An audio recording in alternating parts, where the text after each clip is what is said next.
Hello everyone! Today we are going to talk about the best Samsung phones at a very low price. The phones on this list are well dressed in suit and tie, and the best part is that, besides their great features, they are also quite affordable for a person with little money. So, I am pleased to present to you the best of Samsung for the friends of the channel. Samsung Galaxy A34 5G, $190. The good thing about the A series is that their prices are quite reasonable, and this little gem is the perfect example of that. For its $190, we can get good hardware that hasn't changed much, but maintains the quality and price we are looking for, obviously when compared to the A31 and the A51. It also has a minimalist and shiny design, and its screen is a 6.6-inch Super AMOLED with a resolution of 1080x2340 pixels and a refresh rate of 120 Hz, basically a smooth and colorful display. The good thing about this phone is that it doesn't weigh much and is quite comfortable to handle for long periods with its 199 grams, and of course it has the typical fingerprint sensor integrated into the screen. All this is processed by the MediaTek Dimensity 1080 chipset with 120 Hz, which for me is more than enough to handle all types of tasks, including video games. To process all those applications and give us good video quality, Samsung offers us an incredible 5000 mAh battery with fast charging. For me, it is a very attractive option in Samsung's A series, even with competition from the Chinese market. Samsung Galaxy A15, $150. This little gem comes with a familiar and ergonomic design, similar to the previous model, the Galaxy A14. But this model is available in blue, black, and a beautiful lemon color that stands out for its elegance and makes it quite attractive. Moreover, it is equipped with a 6.5-inch Super AMOLED screen with a resolution of 1080x2340 pixels, so the Galaxy A15 offers excellent image quality with a 90 Hz refresh rate, guaranteeing a smooth and sharp display. This A15 also works with a MediaTek Helio G99 octa-core chipset, combined with Mali G57 MP2 graphics. It is available in versions with 4, 6, and 8 GB of RAM, and internal storage options of 128 and 256 GB. And of course, it supports microSD cards up to 1 TB, which is great for those who need a lot of space. It also features a camera system that includes a 50-megapixel main camera, a 5-megapixel ultra-wide camera, and a 2-megapixel macro lens. Of course, there is a 13-megapixel front camera that offers good quality selfies. The night mode significantly improves photo quality in low-light conditions. The 5000 mAh battery is perfect for heavy use of your hardworking Galaxy A15, and I mean it, as it allows more than 15 hours of moderate use. The 25-watt fast charging facilitates efficient recharges, and the good thing is that this phone runs on Android 14 and promises updates and patches for 4 years. This is quite good, but anyway, Samsung almost never disappoints with its updates. Although it is not a high-end phone, its performance and features make it worth every penny. Oh, and I almost forgot to tell you that the 5G version is also an excellent option.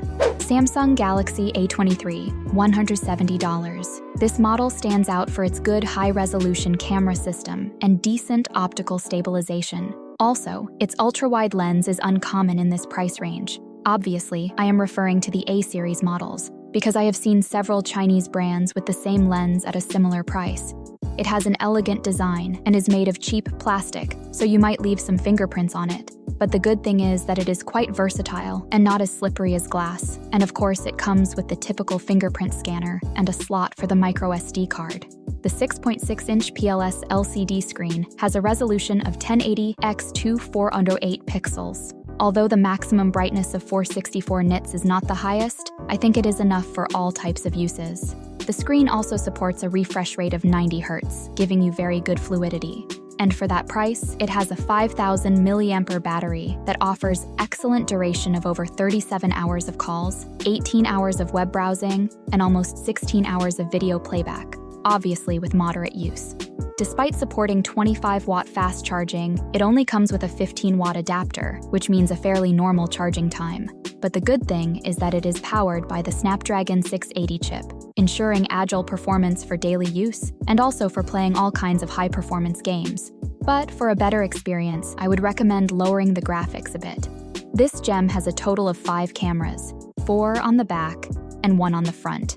The 50-megapixel main camera with optical stabilization produces excellent daytime photos with fine details and little noise. The 5-megapixel ultra-wide camera and the 2-megapixel macro and depth sensors complement each other very well.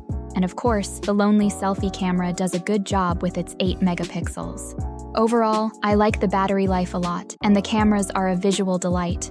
But I don't want to sell you smoke like many YouTubers, as the screen leaves a bittersweet taste without that ambient light and without the proximity sensor. But it's not something very important. I like to say things as they are.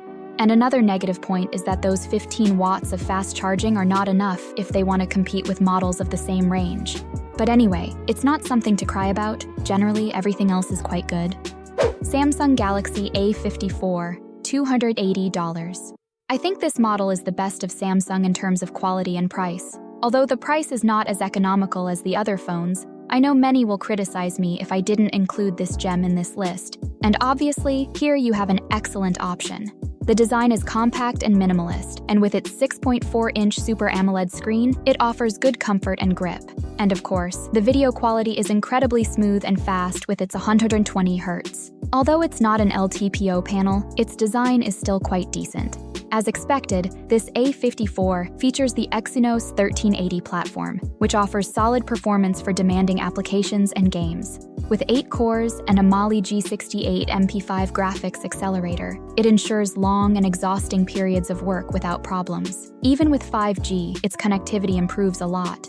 But let's not forget its cameras, as the A54 has undoubtedly improved its camera system compared to its younger brother, the A53. This phone uses a Sony IMX766 50-megapixel sensor with optical stabilization, offering high-quality photos.